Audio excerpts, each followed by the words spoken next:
Yeah, I mean, obviously, we're very excited to get this thing started. Want to answer? I know you guys will have a lot of questions about everything, so I'm happy to get right into questions and let you know everything you want to know that I can answer. Raise your hand if you have a question. Please keep your line on mute if you don't. Mike Gillespie, we'll start.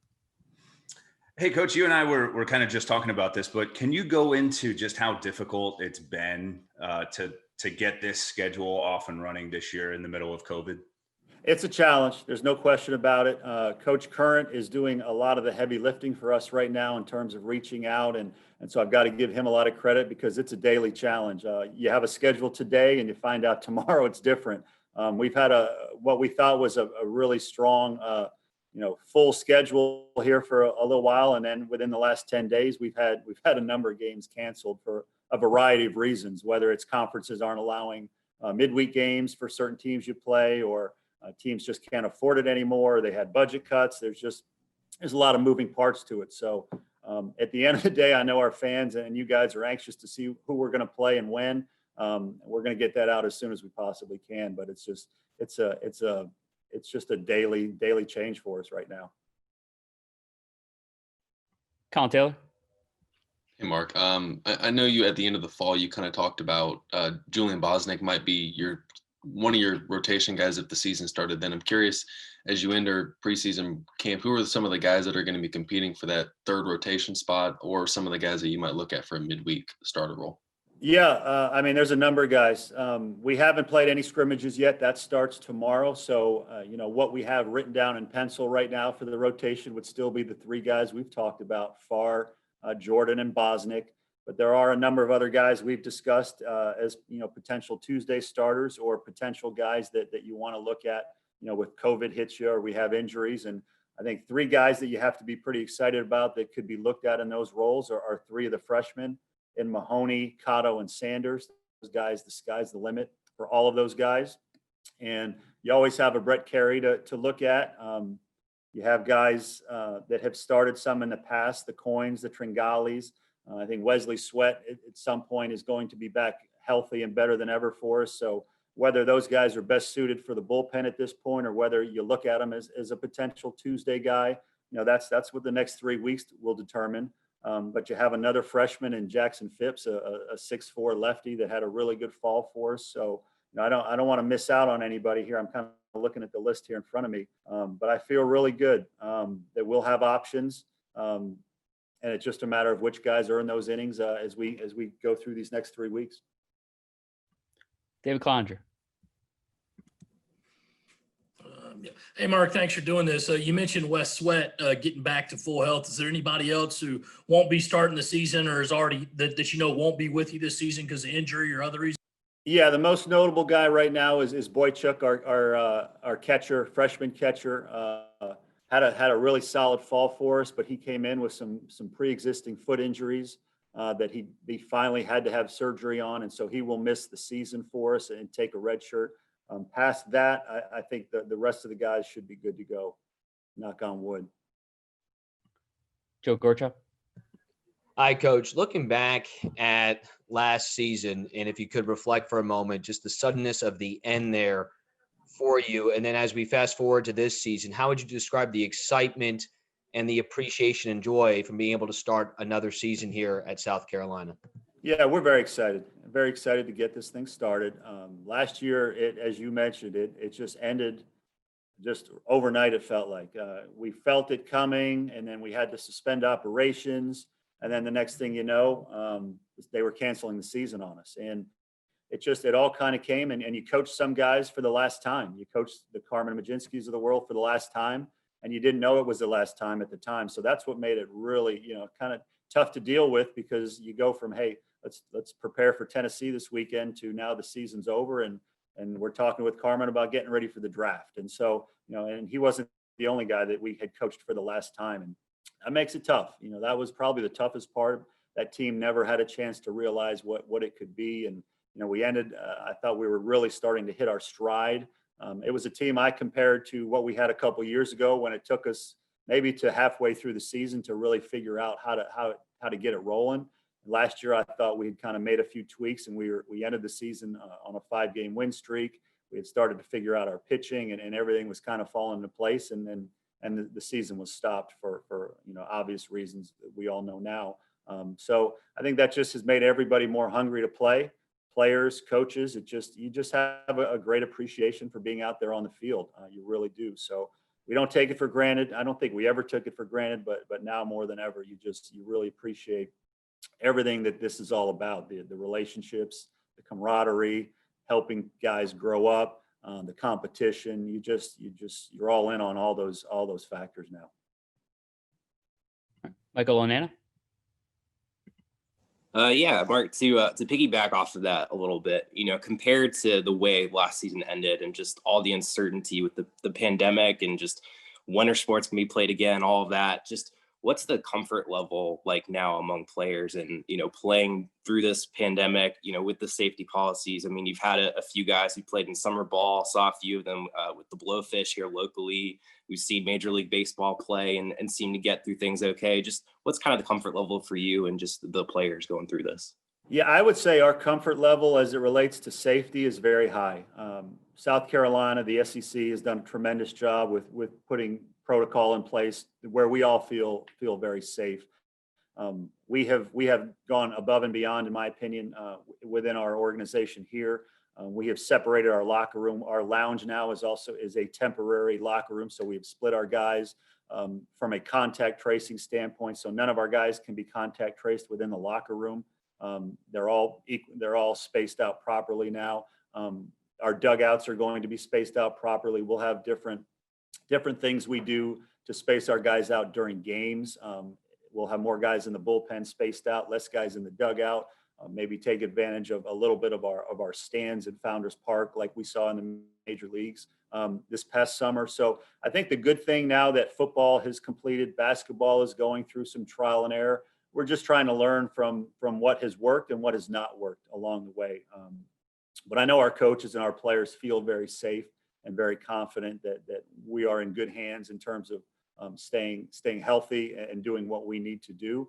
Now, confidence level and is the next game going to be played, or are we going to have hiccups with the schedule? The confidence level is not as high there because there's so many things out of your control. But for the most part, I feel like we're about as confident going into this thing in a lot of areas as we could possibly be. Craig Headley. Hey, Mark, looking at that center field position, obviously nothing is settled. You're going through you got a lot of scrimmages to go. But how do you evaluate that? And what do you think especially of Brandon Fields to see someone that has to be in the lineup for you guys? Brandon Fields is a guy that is being considered to be in the lineup. And again, the next 3 weeks, we'll have a lot to say about that. He had a remarkable fall at times, and then he had times during the fall where he didn't look like he was ready. So with him, the big thing is consistency. On his good days, he has speed, he has power, he can make highlight plays in the outfield.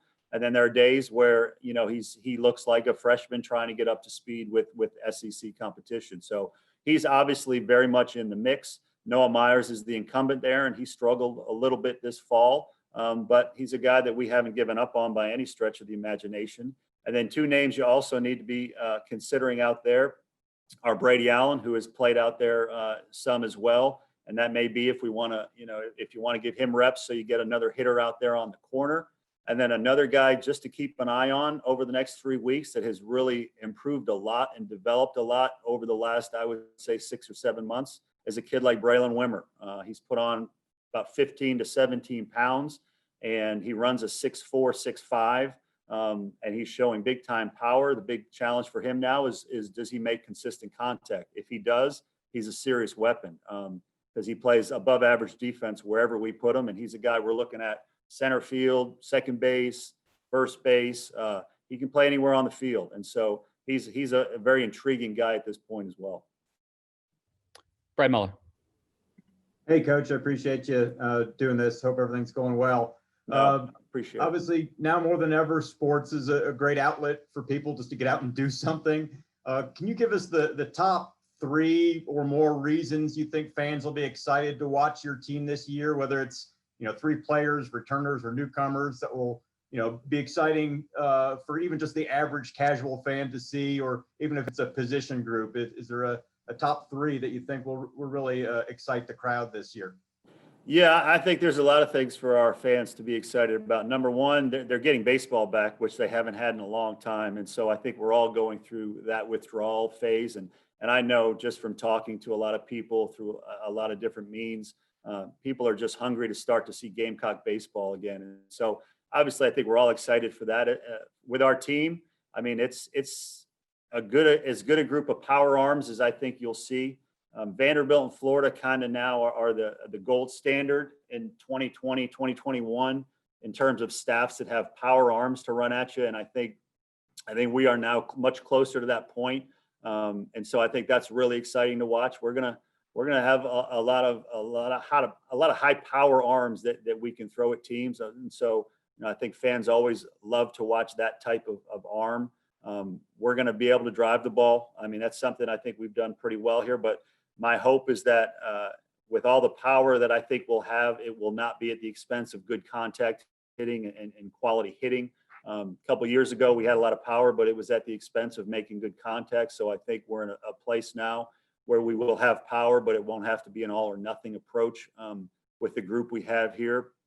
And I think there's a lot of new guys. I mean, this was one of the top 5 recruiting classes in the country. So the amount of young talent that I think people will see, I mean, they're pretty easy to spot.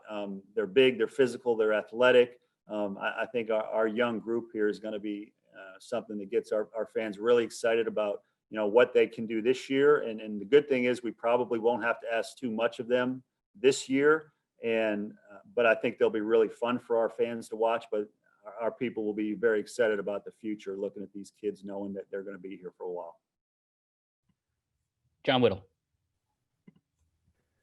Yeah, Mark, going back to Alec, how do you feel kind of about the catcher position right now with his loss? How much has Wes Clark developed since you first got here?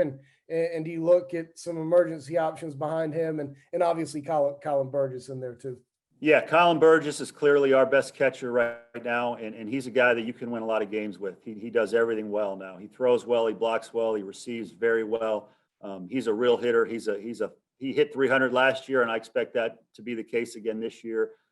His swing and miss rate as a hitter is extremely low, so he's going to put the ball in play for you. So I feel really good about Colin. Wes Clark, as of right now, will be the 2, and he's a work in progress, but he's come a long way. We asked him to catch as a freshman a couple of years ago, and he wasn't ready for it. Now he's come a long ways. Coach Lake has done a nice job developing him. He's throwing better, he's blocking better, he's receiving better. Is he a guy ready to catch 56 games? No, probably not. His bat is his calling card, but I think we can win games on the days he's catching. Past him, David Mendham has caught some in the past, and we've been getting him work back there. And then at this point, Connor Sino would be the next guy, a freshman who can really hit, and his catching defense is a little bit of a work in progress. And then an emergency catcher would be George Khalil, our shortstop. He's got good hands back there. He can throw accurately and quickly. So it's just something like everything, we've worked on plan B, plan C, plan D through this thing. So, the knock on wood moment here is just Colin Burgess stays healthy and Wes Clark keeps developing. Back to Colin. So Mark, you mentioned the fact that you like this team, and it's obviously getting a lot of preseason hype with top 25 rankings and the recruiting class being consensus top 10. I'm curious, just as a staff, how do you guys manage those expectations? Do you address them head on, or how do you kind of keep guys from maybe reading too much into those in the preseason? Well, I'm not going to blow these expectations out of proportion. The expectation here is to win a national championship. So if our guys are getting too excited about being ranked in the top 20 right now, then they're not in the right headspace. And we make sure guys know what the expectations are here. We want to go to Omaha. We want to win a national championship. So that's what I want our guys to feel like. I want them to feel like 18 is underrated for us right now. That's kind of where we're putting this thing out there. At the end of the day, you've got to go out there and win games on the field. But our goals are the standard here is very well set, and that's what we're shooting for. Joe Gorcho. Coach, I'm curious. You were just talking about like plan A, B, C, and D. So along those lines, how do you manage building position group chemistry and even camaraderie amid COVID, knowing you have to take precautions. So how do you kind of balance that with training, chemistry, and all those things, and also make sure that you guys are being safe as you enter the season as well? Yeah, it's a really good question. You know, from a team camaraderie standpoint, it's a bigger challenge for this group because we can't do a lot of things that we would have done in the past. You know, just little things like, you know, last year we went to the Grand downtown and had an outing where the guys could bond. Every year I have a Super Bowl party at my house for the team where we can bond, and we can't do that this year. You know, the guys have done paintball competitions in the past to bond as a team, and I don't think they've done that yet this year. So from a team bonding standpoint, it's more of a challenge. Every minute you get out there on the field is more valuable for them, you know, to try to nurture that. And then from a position wise, you know, we're just trying to make sure everybody is well versed at a lot of different positions. Wimmer's a great example of a guy that can play anywhere all over the field. Joe Satterfield is a guy that we're working at third and left, at second, at first. So the position flexibility guys are going to be really important for us this year. How that relates to chemistry on the field, you know, that's to be determined. And that kind of comes with once the season starts, because we could have, you know, a number of different shortstops playing, a number of different second basemen. And at the end of the day, you know, their chemistry is only as good as that double play feed. Is it in the chest? Well, the chemistry is good. If it's bad, not so much. So that part is just part of the process of evolving as a team as the season starts. Dave? Marco, you mentioned, you know, the expectation, the pressure of this job. Do you feel any pressure individually about this season and about the need to get back to an NCAA regional? I don't. I mean, pressure, you can feel it as pressure. You can feel it as a challenge. It's just the challenge in this job is let's get to a regional. Let's get to Omaha. It just is what it is. Pressure. I mean, pressure is being a doctor these days. Pressure is being a nurse these days. Pressure is being a fireman that has to be your mindset. And, you know, when you're in the big leagues, when you're in the NFL, when you're in the SEC, you just know what you're in for. And if I look like I'm feeling pressure, that'll, you know, trickle down to the team. And that doesn't do anybody any good. So my goal is to have a great year. My goal is to have a great practice today. And really, that's the only healthy way to approach this thing. So our job is to make sure we have a great workout plan today, have a great workout and get ready for our scrimmage tomorrow. And you do that day after day after day. And if you do that, and if you stay focused on that process, you know, you don't have time to think about pressure. Pressure is more outside stuff, and it's not productive when you're trying to get a team ready. Brad? Coach, based on what you've seen so far with all these freshmen trying to find their way, if you had to start the season this week, which freshman do you think would have the best chance to see some playing time, at least early in the season? I mean, positionally, you're looking at Brandon Fields probably is the closest to having a chance to get out there. All the pitchers I mentioned, the pitching freshman group is very strong. And so a lot of those guys will have a chance to get a bunch of innings, you know, whether it's in a starting role yet. Again, that's what the next 3 weeks are for. So I think Fields is probably the guy closest to being ready to be considered as a starter. But there's some other guys that, you know, that are coming on strong as well. Colin? Yeah, Mark, I think since you got here, you've talked about you want a pitching staff that's going to throw strikes and not walk guys. And I think you guys had a 98-54, almost 2-1 in the Garnet and Black World Series strikeout to walk ratio. I'm curious, where do you feel like that part is? And do you feel like you have a pitching staff that's going to be able to not walk guys essentially and strike out more than they walk?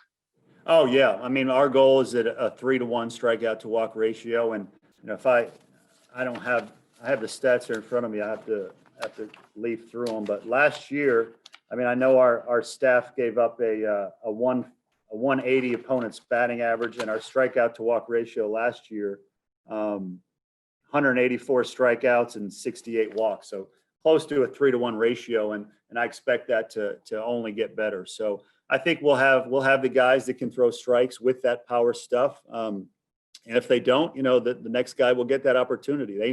They know the depth we have. They know that the competition we have here within the program. So that's a very well stated goal of ours, is to have good strikeout to walk ratios.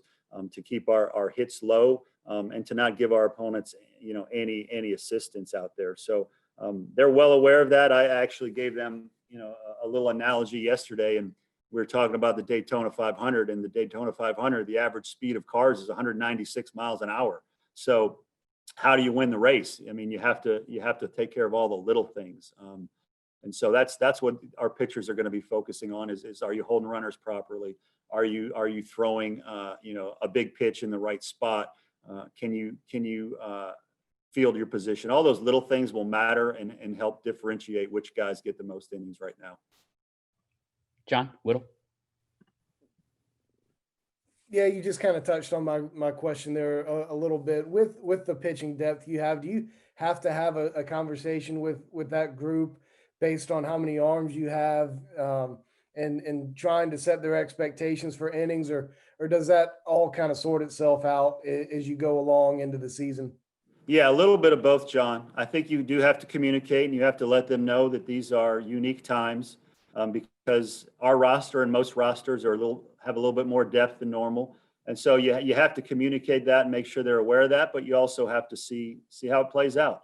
Some guys will demand and make us pitch them because they're pitching so well. And some guys will show us that they're not quite ready, or they're not pitching quite in a manner that we need yet. So that all will play out. But again, it's usually you communicate, what the expectations are, make it very clear to them what we're looking for. And then as Coach Couch says all the time, then you make your observations, and that kind of steers which direction things go. I was going to ask, because you mentioned it in the beginning, that you were learning and talking with other coaches on how best to handle the ups and downs of a COVID season. I just wonder if you could be a little bit more specific of what you've learned on how to handle these uncertain times with your players, and if you picked up any tips on really how to manage the stress of it all for your team and yourself and your staff. The biggest thing is we can control a lot of what's going on in this building, but once you send them back to their dorms or their apartments, you have to hope that you've encouraged them enough to be smart. At the end of the day, you have to know what's in your control, and you have to have that on lockdown from a protocol standpoint, and you have to enforce it as best you can. And then you just have to hope that the guys make good decisions, because there are things out of your control. I mean, I look at Nick Saban. My guess is Nick Saban did everything possible to make sure that he did not get COVID, and he got COVID and missed a game. So at the end of the day, so much of this is still out of our control. You can do everything right, and it still backfires on you. I know, Coach Martin has been going through a heck of a season. So as we get closer to the season, I'll probably reach out to him and ask, what his thoughts are and things to do and not do. So it's like everything else. It's a constant learning process. Thanks, Coach.